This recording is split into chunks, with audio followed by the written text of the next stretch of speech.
giving me the opportunity to speak in an important discussion about the sports development in India.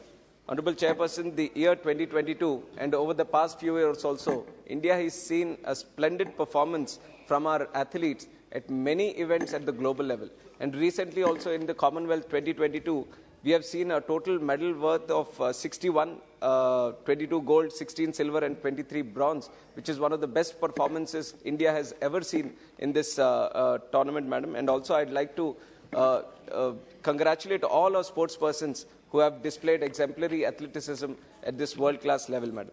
And when we see at these glory moments, when we see at these athletes, it's not just that one moment or that one athlete performing at that one event. We have to remind ourselves that such events are a culmination of decades of investment in infrastructure and also sporting talent, madam.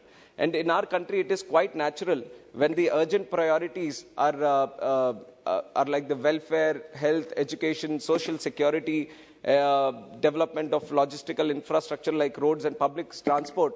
The sports infrastructure or the sports spending always doesn't meet the demand that it needs to be met, madam.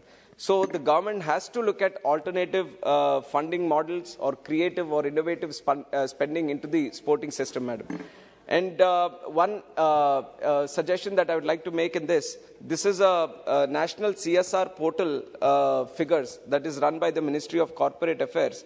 Approximately 24,864 crores has been spent on CSR in 2020-2021. Out of this, if you look at the sports spending, madam, it is just 240 crores. So this can be improved if within the CSR portal, if the government, state government and the central government can list out the priority spending areas in sports so that the CSR activity in this area can also be improved, madam. And also, other members who have spoken before me have also mentioned that it's not just about constructing these large stadiums worth hundreds and thousands of crores. We have to look at spending at the grassroots level, which is at the schools and also the colleges, madam.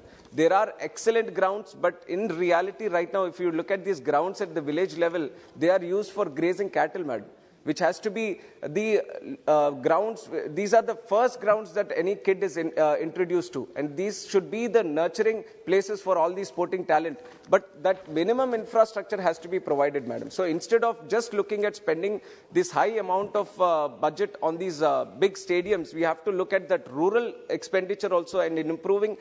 I'll appreciate the Khelo India scheme, which is a very good scheme, madam, which is penetrating very well at the district level. But why not we take it a step forward and why not we go to the schools also? Identify those schools with good grounds and why don't we improve the infrastructure there? That is one of the suggestions, madam. And also alternative career paths. Many of the sporting talents, madam, when they come to the college level, they see that this career or playing as an athlete, being a sports person might not be a career for us, so they kind of divert themselves into other academics or they kind of stop playing sports completely, madam. So, which is why there are alternative, some might be passionate about being in the sports area, but they might not play. Or some are injured players who still want to be associated with the sport. So the government should also encourage other sporting career paths, madam, such as data analytics in sports, nutritionists, fitness experts, or sports by something which can improve. Madam, 1 minute and I'll conclude.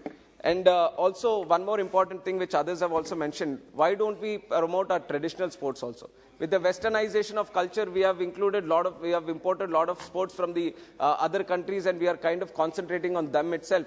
But there are a lot of sports like Kusti, Kabaddi, Mallakham, which is also referred in Ramayana also, madam. Kho, Gilli Danda, Lingocha and Vallam Kali. So many sports. These are just a small example of the numerous amount of sports which are played at rural level or the village level. So the government has to concentrate on improving these sports, in publicizing these sports. Last point, and I'm concluding, madam.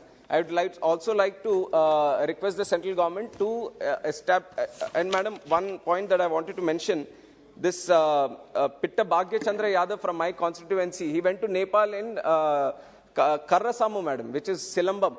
This is a very local sport which is played in festive seasons, but it has got him international recognition and we all feel proud for it. So there is a lot of scope in traditional sports also. And other than that, the National University in Manipal, Sports University. Madam, 1 minute, last minute, man, please, last minute. आखिरी minute madam, एक minute में मैं बंद कर देता हूँ. इस पर तो प्रकाश डालना चाहिए. दुनिया खेल रहा है क्या? आखिरी minute, last minute, I'm closing, last minute.